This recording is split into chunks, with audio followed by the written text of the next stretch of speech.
오늘은 거룩한 방패란 제목을 가지고 성도님들과 함께 은혜를 나누고자 합니다. 이번 주 화요일 날 제가 조숙 집사님에게 카톡을 받았습니다. 그 카톡 내용이 어땠냐면, 사랑하는 아들 정구 형제가 이직 준비 중인데 회사에 면접을 보러 간다. 기도 부탁드립니다. 라는 카톡이었어요. 정구 형제가 이제 수요일 날 실제로 면접을 보았습니다.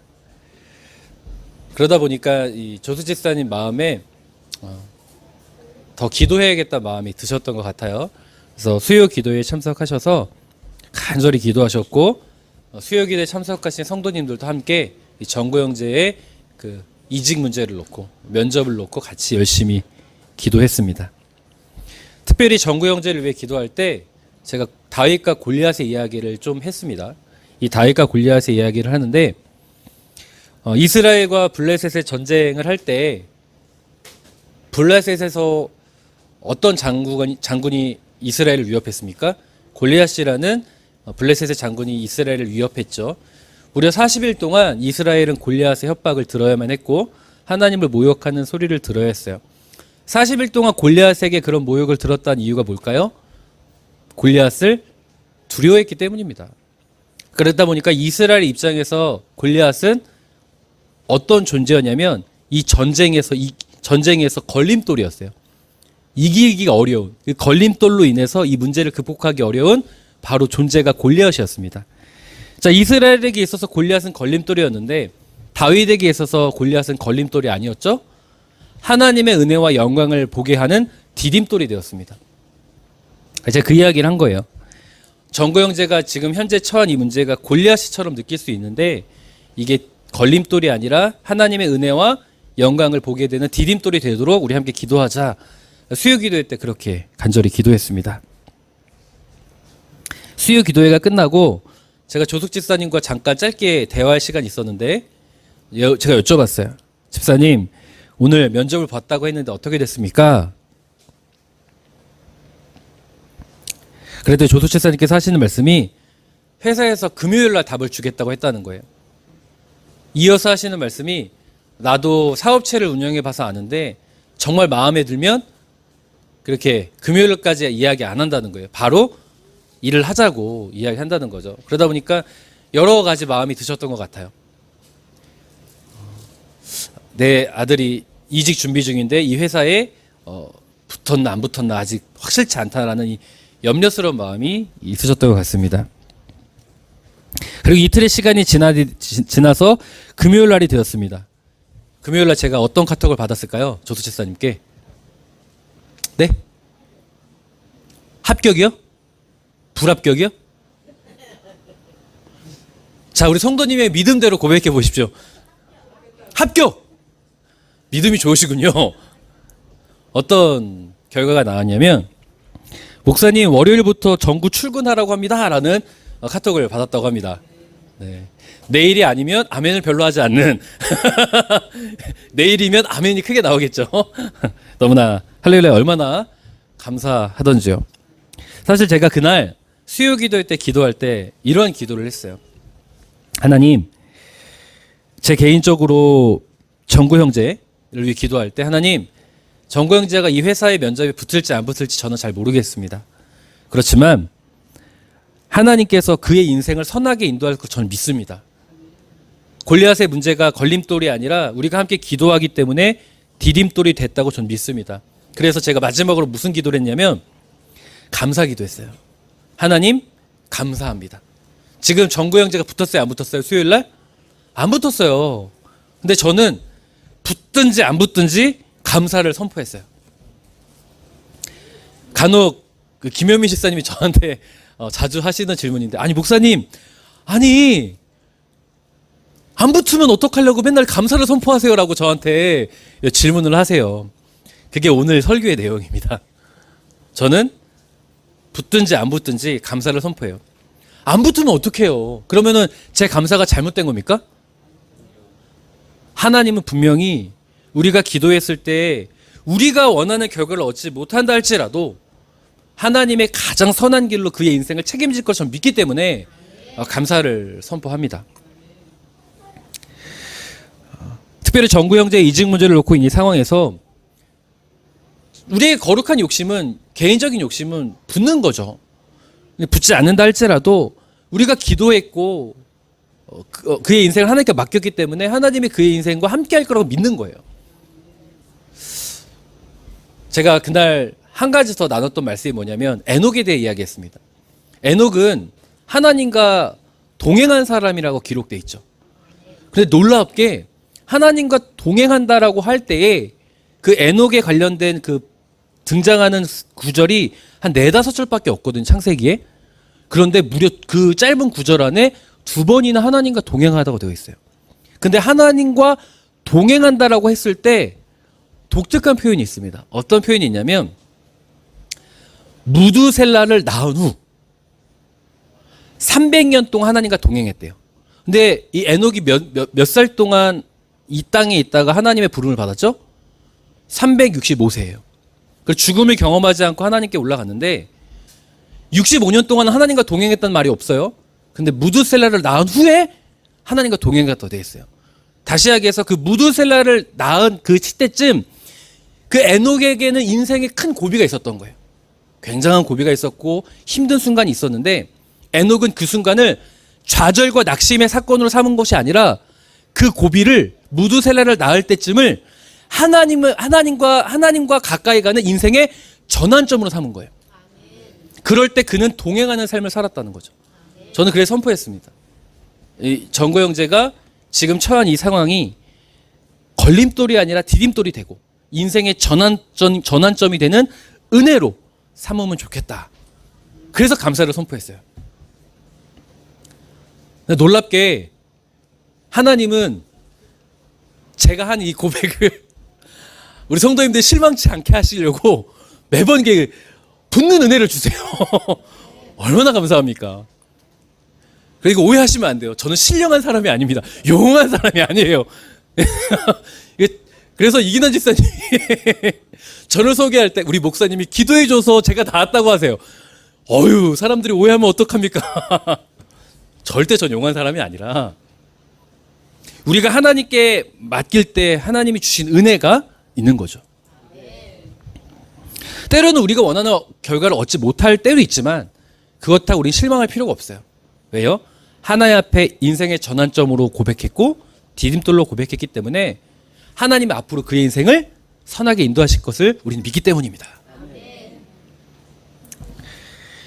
우리가 이렇게 하나님 앞에 다윗은요, 시편을 보면 솔직히 다윗과 같은 사람이 너무 다윗은 그 마음의 중심에 누구로 가득해요? 그러면 기도하지 않아도 하나님 앞에 다 하나님이 내 마음을 다 아시니까 기도할 필요가 있어요, 없어요?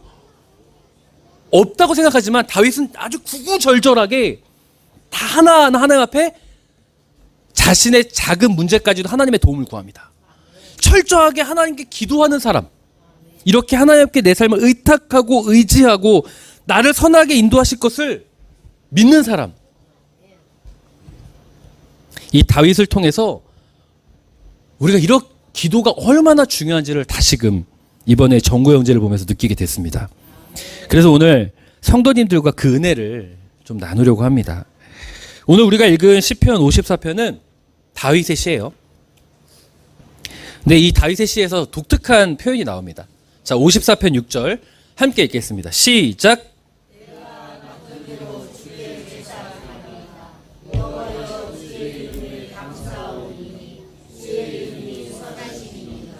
아멘.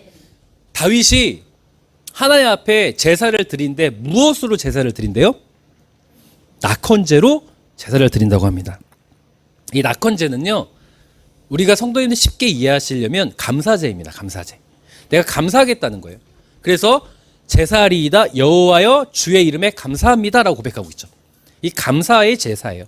그런데 이 낙헌제는요, 이 자발적이고 즐거운 마음으로 감사를 드리는 건데 일반적인 감사제와 차이점이 있습니다. 그 차이점이란 것이 무엇이냐면 낙헌제는 내가 축복을 받는, 내가 원하는 결과를 얻는 것과 상관없이 얻든지 못 얻든지 상관없이 하나님께 감사를 선포하는 것이 낙헌제입니다. 이 낙헌제를 다윗이 고백할 때 이 상황을 보면요, 이 고백의 의미가 이해가 돼요. 이 시편 54편, 혹시 성도님들 성경책을 보면 그 시편 54편 위에 그 표제가 뭐로 되어 있나요? 그 있는 성경이 있으시죠? 나의 성경책 중에 54편에 다윗의 맞쓰기를 나와 있나요? 그러면서 뭐라고 되어 있습니까? 현악에 맞춘 노래, 그리고요?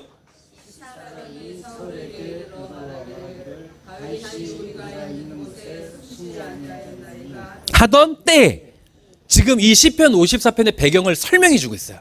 10사람들이 사울 왕에게 가서 다윗의 위치를 밀고 하던 때에 다윗이 드린 예배예요.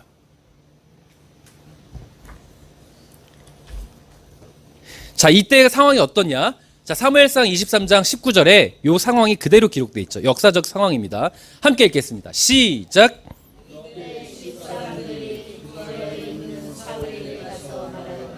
우리는 다윗이 어디에 숨어 있는지 압니다. 그는 유다 광야 남쪽에 있는 하길라 산의 호레시 동굴에 있습니다. 아멘. 이때 당시에는요, 사울 왕이 다윗을 죽이고자 얼마나 눈에 혈안이 돼 있어서 쫓아다니지 않습니까?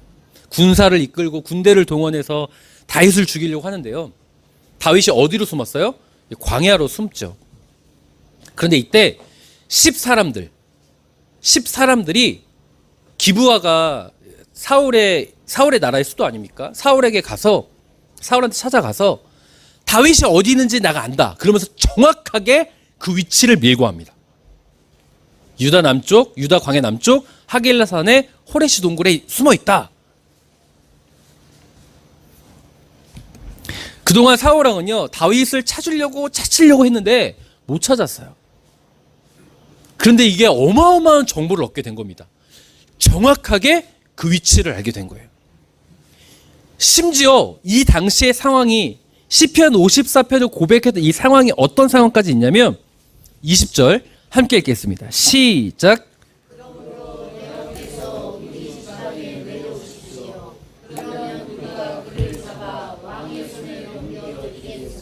아멘. 이 20절에 누가 고백한 거예요? 10사람들이 사울왕에게 한 말이에요. 사울왕한테 오라, 우리가 위치를 어딘 정확히 알고 있다 말했죠. 그러면서 동시에 무엇까지 말하냐면 사울왕의 군대가 오는 것도 오는 건데 우리도 협력해서 다윗을 잡는데 돕겠습니다라고 고백하는 거예요. 자, 그동안 다윗은 누구만 도망 다니면 됐어요? 사울왕과 그의 군대만 도망 다니면 됐는데 심지어 이제는 10사람들까지 피해야 되는 상황이에요. 지금 다윗의 입장을 계속적으로 생각해 보십시오. 또한 더 충격적인 게 있어요. 이 10사람들이 누군지 아십니까? 질문해 볼게요.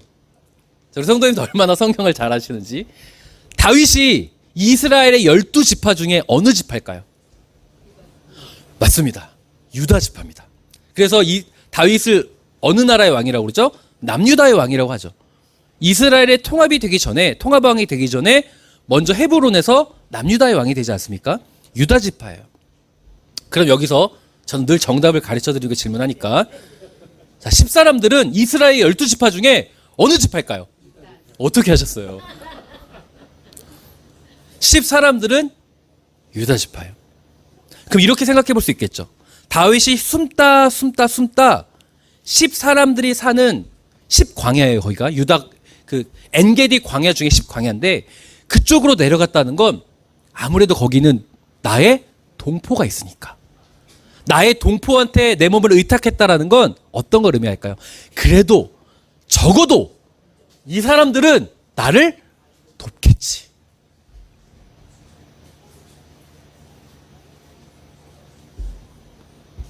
충격적인 게 뭔지 느껴지세요?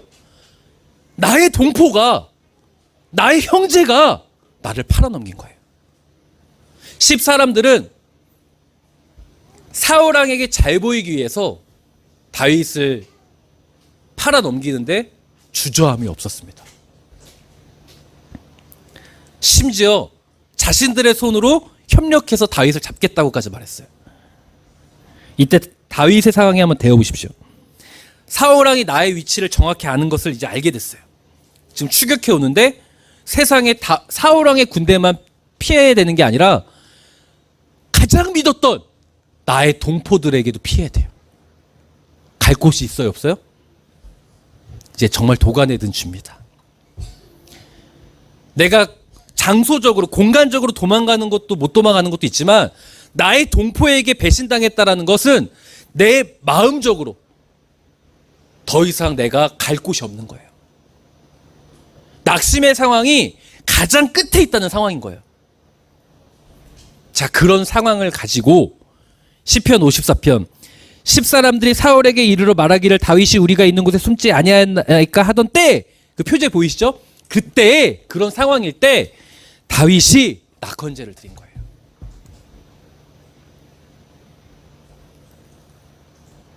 낙헌제는요 감사제라고 그랬죠. 그렇지만 이 감사제는 어떤 감사라고 했어요?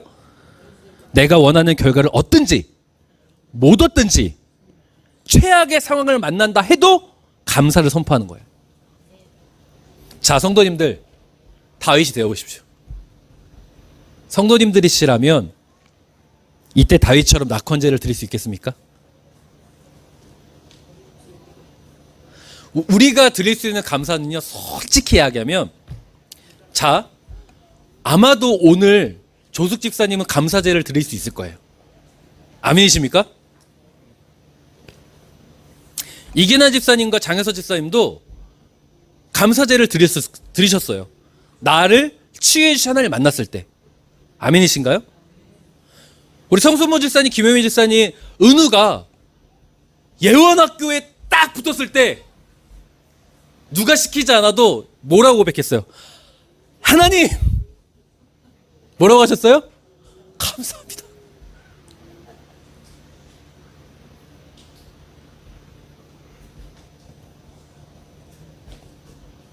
우리는 결과를 얻는 감사에는 굉장히 특수화되어 있습니다.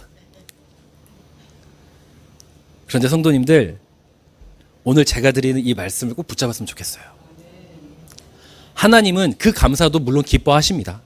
그 감사에서 감사의 열매를 통해서 하나님은 기뻐하시고 영광을 받으시는데, 놀랍게 오늘 하나님께서 일하시는 감사가 낙헌제라는 것을 꼭 기억하셨으면 좋겠어요. 다윗은요, 그 당시에 내가 도간에 든 쥐라는 걸 알고 있었어요. 사울왕에게 죽을 수도 있다는 것을 알고 있었습니다. 그럼에도 불구하고 그때 하나님께 감사를 선포했어요. 이게 가능합니까? 뭐 소위 정신 승리입니까? 내가 이렇게 정신적으로 이런 생각을 해야지만 내가 이 순간을 이겨낼 수 있는 힘을 갖기 때문입니까? 이런 부분에 대해서 그렇게 설명하는 분들이 있어요. 저는 그렇게 생각하지 않아요. 다윗이 이 극한의 스트레스를 이겨내려고 이렇게 고백한 게 아니라, 그가 그렇게 고백할 수 있었던 이유는 시편 54편 3절과 4절에 나와 있습니다. 함께 읽겠습니다. 시작. 낯선 사람들이 와서 나를 치며 난폭한 자들이 나를 죽이려 하는데 그들은 하나님을 생각하지 않는 자들입니다. 그러나 하나님은 나를 돕는 자이시며 여호와는 나를 붙들어주는 자이십니다. 아멘. 다윗이 그럼에도 내가 사울왕에게 죽임을 당할 수 있는 것을 알고 있음에도 불구하고 낙헌제, 그럼에도 불구하고 내가 원하는 결과를 얻지 못한다 할지라도 감사를 고백할 수 있었던 이유는, 자, 여기 낯선 자들은요 10사람들이에요. 배신당한, 나를 배신한 10사람들이에요. 동포예요. 그들을 이제 낯선 자라고 부르는 거예요. 그들은 하나님을 생각하지 않는데요. 이게 뭔지 아세요? 그들이 만약 하나님을 생각했으면 나를 도왔겠죠. 그런데 하나님을 생각하지 않고 세상의 방법을 생각한 거예요. 누구에게 잘 보이려고?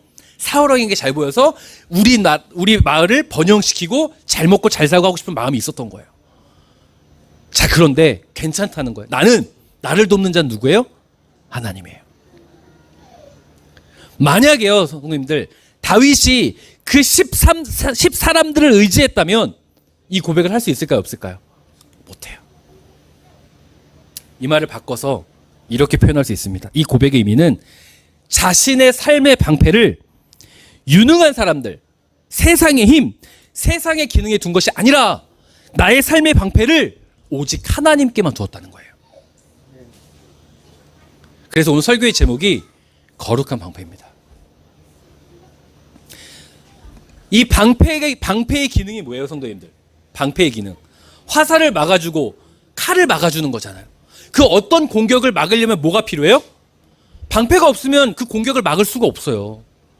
그 나의 모든 공격을 막는 것을 하나님으로 고백하고 있는 거예요. 다윗은 어떤 상황에도 어떤 문제를 만나도 나에게는 하나님이 방패가 되어준다는 것을 고백하고 있기 때문에 감사를 선포한 거예요. 설령 내가 원하는 결과를 얻지 못해도 분명히 하나님은 피할 길을 주실 것이고, 내가 원하는 결과를 얻지 못해도 하나님은 나의 죽음을 통하여 다른 이들을 하나님의 영광을 보게 할 거라는 또한 그들은 믿음이 있었던 거예요. 하나님은요, 이 낙헌제를 받으셨습니까? 안 받으셨습니까? 받으십니다. 그게 은혜예요. 제가 그래서 이번 주에 너무 감사했던 게, 결과를 얻어서 감사한 것도 있지만 하나님께서 정구 형제를 위해서 드렸던 수요 기도회, 전 그게 낙헌제라고 믿거든요. 그 낙헌제를 받으셔서 은혜를 주셨다고 저는 믿습니다.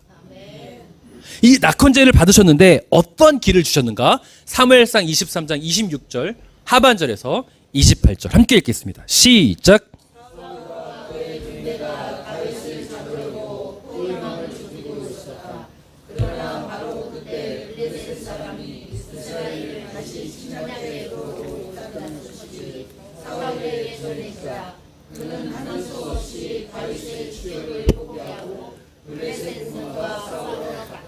아멘. 이 상황이요, 지금 사울왕이 10사람들이 왕에게 여기입니다 지금 하고 있는 거예요. 포위망을 점점 좁혀가고 있는 상황에서 이제 다 잡았어요. 근데 그때 하나님께서 그 순간 다윗은 좌절하고 낙심한 것이 아니라 하나님 앞에 낙헌제를 드렸어요. 하나님 괜찮습니다. 저는 하나님이 나의 방패이시기에 내가 원하는 결과를 얻지 못해도, 설령 내가 체포당해도 하나님이 나에게 피할 길을 주실 것이고 선한 길로 인도하실 것을 믿는다는 감사를 선포했어요. 하나님 그 낙헌제를 받으셨고 놀랍게 역사하셨는데, 이거는 그 누가 한 것도 아니에요. 사울왕이 어떻게 한 것도 아니고 다윗이 어떤 노력을 한 것도 아니에요. 그 순간 블레셋이 갑자기, 재미난 표현이 나오죠. 사울과 그의 군대가 다윗을 잡으려고 포위망을 좁히고 있었다. 그런데 바로 그때가 사실 언제냐면, 사무엘상만 보면 몰라요. 근데 시편 54편을 보면 알아요. 바로 그때가 언제냐면, 지금 두렵지만, 염려되지만, 내가 원하는 결과를 못 얻을 수 있지만 그래도 하나님 앞에 우리의 가정을, 나의 삶을, 우리의 교회를 선하게 인도하실 것을 믿고 낙헌제를 드린 그때예요. 하나님 앞에 감사를 드릴 때 하나님이 일하십니다. 다윗의 노력이 없어요. 블레셋이 이스라엘을 침략해 옵니다. 지금 사울왕이 이스라엘의 군대를 이끌고 왔잖아요. 그 순간 그 군대를 가지고 다윗을 잡으면 이스라엘은 어떻게 돼요? 침략당하죠. 그리고 성을 빼앗기겠죠. 그러면 다윗을 잡아서 얻을 이득보다 자신의 명예가 추락되는, 자신의 권위가 상실되는 것이 더 큰 거예요. 그게 다윗을 잡는 게 이득이 아닌 거예요, 지금. 그래서 사울은 군대를 돌려서 다윗의 추격을 포기하고 블레셋 군과 싸우러 간 겁니다. 누가 하신 거예요? 하나님이 하셨습니다. 사무엘상만 보면 바로 그때가 하나님이 짠하고 역사하신 것 같지만 여기에 비밀이 숨겨져 있는데, 다윗의 낙헌제를 드릴 때입니다. 저는 우리 사랑하는 성도님들이 이 비밀을 붙잡을 수 있었으면 좋겠습니다. 성도님들, 내가 원하는 결과를 얻으면 너무 좋죠. 너무 감사하죠. 그러나 내가 원하는 결과를 못 얻는다 할지라도 내가 다윗처럼 하나님께 감사를 선포하고 하나님을 더욱더 의지하고 신뢰한다면 하나님은 그 낙헌제를 받으시고 분명한 선한 길로 인도하심을 꼭 믿으셨으면 좋겠습니다. 그러니까 너무나 중요한 것이 있어요. 성도님들 묻고 싶어요. 성도님들도 그러면 이제 다윗처럼 이런 감사제, 낙헌제를 드리시겠습니까? 정말 아멘이시라면 성도님들이 꼭 회복하셔야 될 게 있어요. 무엇을 회복하셔야 될까요? 바로 시편 54편 3절과 4절이에요. 아까 우리가 방금 읽은 거죠. 나의 삶의 방패를 세상의 기능과 세상의 힘으로 두면 안 돼요. 나의 삶의 방패를 누구에게 둬야 돼요? 하나님께 두셔야 됩니다. 이 고백 다시 한번 해볼까요? 시편 54편 4절 그러나부터 함께 읽겠습니다. 시작. 그러나 하나님은 나를 돕는 자이시며 여호와는 나를 붙들어 주는 자이십니다. 아멘. 이 고백이 성도님들의 고백이자 성도님들의 방패가 되시길 주님의 이름으로 축원드립니다. 그럴 때 하나님은 바로 그때 우리 성도님들의 삶에 찾아오시는 놀라운 전능의 하나님, 사랑의 하나님, 우리와 함께 하시는 그 은혜의 하나님이 되실 줄 믿습니다. 제가 이 말씀을 준비하면서 최근에 고민하고 그동안 고민했던 한 말씀이 해결되는 은혜를 입었어요. 그 말씀이 뭐냐면 그 사무엘상 17장 54절입니다. 제가 읽어볼게요. 다윗은 그 블레셋 사람의 머리를 예루살렘으로 가져가고 갑주는 자기 장막에 두니라. 아멘. 이 다윗이 골리앗과의 싸움을 할 때 물맷돌로 다윗이 골리앗을 치죠. 그래서 골리앗이 그 돌을 맞고 꼬꾸라지지 않습니까? 그래서 다윗이 이내 뛰어가서 골리앗의 칼로 골리앗의 머리를 베니다. 이제 다윗이 골리앗을 이긴 놀라운 사건이죠. 자, 그 이후에 다윗은 그 골리앗의 머리를 어디로 가져갔대요? 예루살렘으로 가져갔대요. 전 이게 그동안 해결되지 않은 궁금증이자 의문이었어요. 생각해 보십시오, 성도님들. 사울왕이 다스리는 이스라엘의 수도가 어디예요? 예루살렘이에요?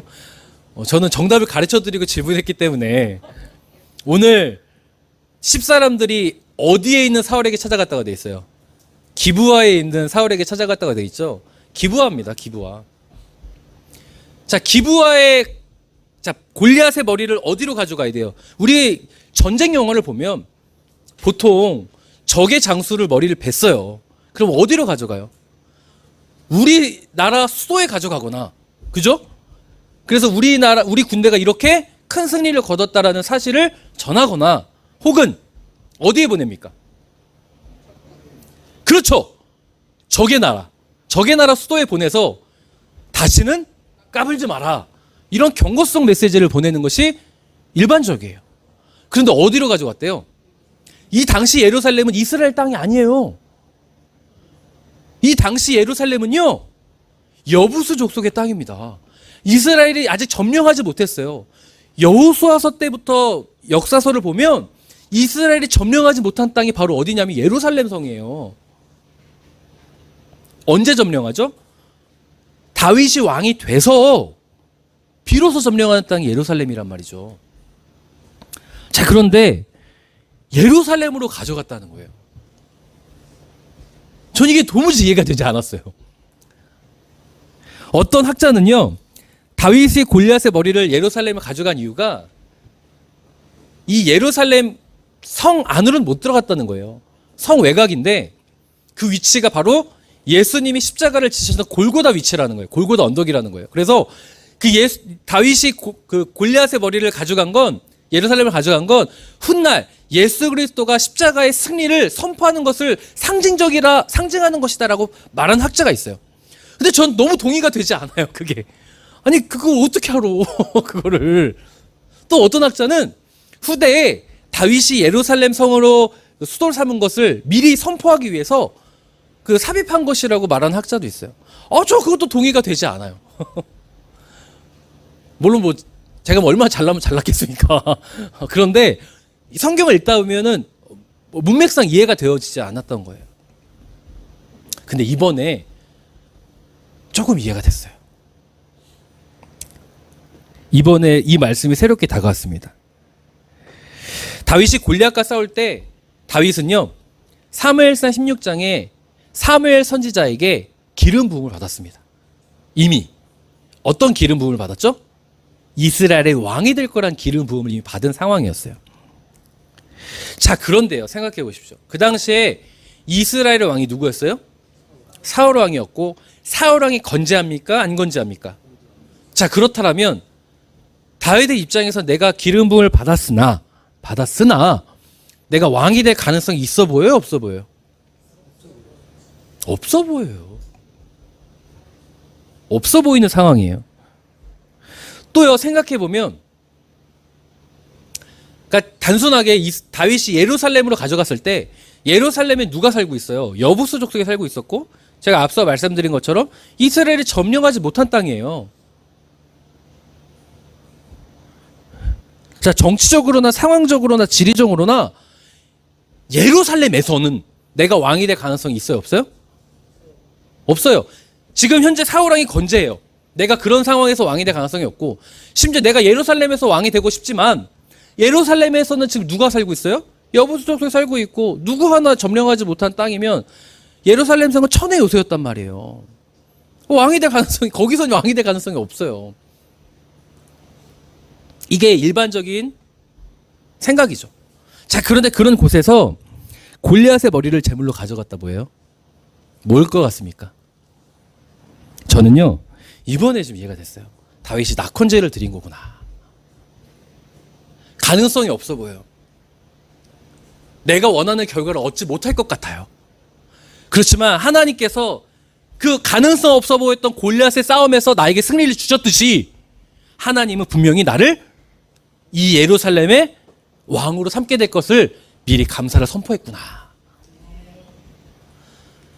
하나님은 이런 낙헌제, 다윗의 낙헌제를 기록해 놓으신 거구나라고 받아들이게 됐어요. 그리고 실제로 어떻게 됐습니까? 사무엘하 5장을 보면, 제가 예전에 설교했던 거 기억하시죠? 사무엘하 5장을 보면 다윗이 왕이 된 뒤에 첫 번째 전쟁을 하는데 어디 전쟁이었죠? 전 정답을 가르쳐 드리잖아요. 어디 전쟁이었죠? 예루살렘 정복 전쟁이었어요. 고대 왕들이요, 왕으로서의 권위를 세우고 지지 기반을 마련하는 가장 중요한 수단이 뭐였냐면 전쟁이었거든요. 자, 그러면 전쟁을 치를 때 쉬운 전쟁을 치러야 됩니까? 어려운 전쟁을 치러야 됩니까? 쉬운 전쟁을 치러서 나를 드러내야 돼요. 그런데 다윗은 쉬운 전쟁을 했어요? 어려운 전쟁을 했어요?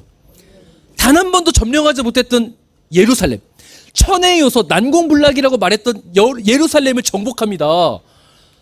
사무엘하 5장을 보면 여부수 족속이 다윗을 조롱하는 내용이 나오지 않습니까? 어떤 조롱이었어요?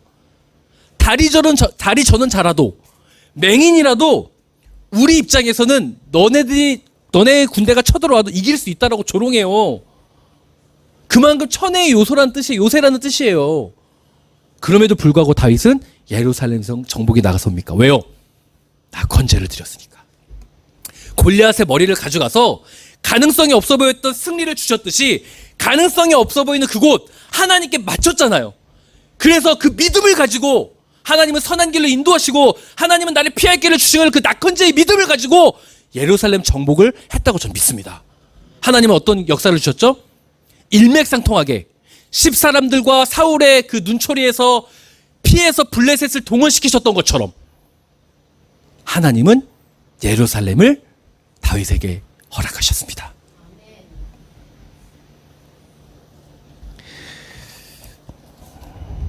사랑하는 성도님들, 저는 우리 사랑하는 성도님들이 다윗처럼 하나님을 내 삶의 방패로 삼으시길 바랍니다. 아니, 하나님을 감히 어떻게 방패로 삼습니까? 그 뜻이 아니죠. 하나님을 이용하라는 뜻이 아니라 내 마음의 중심에 나는 하나님이 세상의 힘과 세상의 기능을 의지하는 자가 아니라 하나님의 거룩함과 하나님의 전능함과 하나님의 은혜를 붙잡고 살아가겠노라고 고백한 우리 성도님들이 되셨으면 참으로 좋겠습니다. 내 기대와 다른 상황이 펼쳐질 수 있어요. 내가 원하는 결과가 얻지 못해서 초조하고 불안할 수 있어요. 건강의 문제일 수 있고, 자녀의 문제일 수 있고, 사업의 문제일 수 있고, 관계의 문제일 수 있어요. 자, 그런데 바로 그때 기억하십시오. 하나님이 블레셋을 보내셨는데 바로 그때가 언제였냐? 다윗이 원하는 결과를 얻든 못 얻든 불안하든 초조하든 하나님이 선한 길로 나를 인도하실 것을 믿고 감사를 선포할 때였음을 꼭 기억하셨으면 좋겠습니다. 사실 목회를 하면서 제가 가장 많이 듣는 말이 있어요. 우리 교회에 목회를 하면 제가 주변 사람들부터 많이 듣는 이야기가 있어요. 뭔지 아십니까? 믿음이 없다고요? 집사님 저를 그렇게 생각하시나 봅니다. 믿음이 없는 목회자라고 생각하시는군요. 가장 많은 듣는 말은 뭐냐면 교회 부흥이 어려운 시대라는 말을 가장 많이 듣습니다. 특별히 우리 교회는 특수한 상황이잖아요. 우리 교회는 새로 설립한 교회 아닙니까? 개척한 교회 아닙니까? 기존 교회 부흥도 어려운데 이렇게 작은 교회가 성장하기는 어렵다라고, 심지어 극단적으로 말하는 분들은 불가능하다고까지 말하시는 분이 있어요. 제가 오늘 말씀을 준비하면서 성도님들과 함께 그래서 뭘 하고 싶은지 아십니까? 낙헌제를 드리고 싶어요. 더 감사한 게 뭔지 아세요? 이제 우리가 6월 마무리를 쳤잖아요. 전반기를 마무리한 시점이잖아요. 그럼 전반기 감사를 해야 되잖아요. 근데 전반기 감사의 의미를 더 되새길 수 있겠다. 앞으로의 7월부터 펼쳐질 12월까지 펼쳐질 우리가 생각하는 것처럼 기대했던 것처럼 사람이 채워지지 않을 수 있었고 원하는 결과를 얻지 못했지만 우리가 이럴 때일수록 낙헌제를 드린다면 그때는 모르나 하나님이 그 낙헌제를 받으시고 역사하실 것을 믿기 때문입니다. 참 주변에서 많이 듣는 이야기지만 이럴 때일수록 바로 그때 우리가 해야 될 예배는 그럼에도 하나님 우리 교회를 사용하시고 우리 성도님들의 가정을 사용하시고 우리 성도님들의 삶을 사용하실 하나님께 감사를 선포하는 것인 줄 믿습니다. 개인적인 성도님들의 삶을 생각해 보세요. 참 이게 될까? 현실적으로 참 어렵다. 가능성이 없어 보이거나 아니면 너무나 불안하거나 염려되거나 기대하기 어려운 상황들이 있을 수 있어요. 그렇죠? 그때가 우리가 다윗이 될 때라고 믿습니다. 바로 그때 우리가 낙헌제, 그럼에도 불구하고 하나님이 선한 길고 피해야 할 길을 주실 것을 믿고 감사를 선포하는 그때가 되어야 될 줄 믿습니다. 하나님은 지금도 이렇게 다윗의 낙헌제, 골리앗의 머리를 들고 가는 그 다윗을 지금도 우리에게 찾으시는 줄 믿습니다. 가장 가능성이 없어 보이는 그 현장, 예루살렘이잖아요. 그걸 우리에게 적용해 보자면 지금 나의 삶의 자리일 수 있잖아요. 그러나 그 골리앗의 머리, 하나님이 나를 승리케 하실 것을 믿고 낙헌제를 드리기로 결단하는 오늘 예배가 될 수 있었으면 좋겠습니다. 그래서 이 시간 우리 함께 찬양하고 기도했으면 좋겠는데요. 하나님, 제가 내 삶의 방패, 세상의 기능과 힘이 아닌 하나님의 거룩한 방패로 삼는 내가 될 수 있도록 나를 붙잡아 주십시오. 가능성이 없어 보이고 어려워 보여도 하나님이 나를, 우리 가정을, 우리 교회를 선하게 인도하심을 믿고 감사합니다라고 함께 기도하고 돌아가는 오늘 복된 주일 예배 될 수 있었으면 좋겠습니다.